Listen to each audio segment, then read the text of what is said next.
25শে March থেকে 10ই এপ্রিলের ইতিহাসকে আমাদের বিশেষ করে বাংলাদেশি জাতীয়তাবাদের সকল সৈনিকদের নেতাদের আরো গভীরভাবে পাঠ করতে হবে এবং পরবর্তী প্রজন্মের কাছে আমাদের হাজির করতে হবে। ইতিহাসের এই ধরনের অনালোকিত অংশকে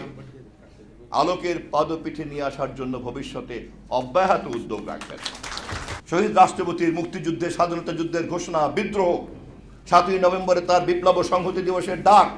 79তে তার বহুদলীয় পার্লামেন্ট নির্বাচন, 91তে বেগম খালেদা জিয়ার আন্দোলন সংগ্রামের মধ্য দিয়ে জাতীয় সংসদে প্রধানমন্ত্রী নির্বাচিত হওয়া,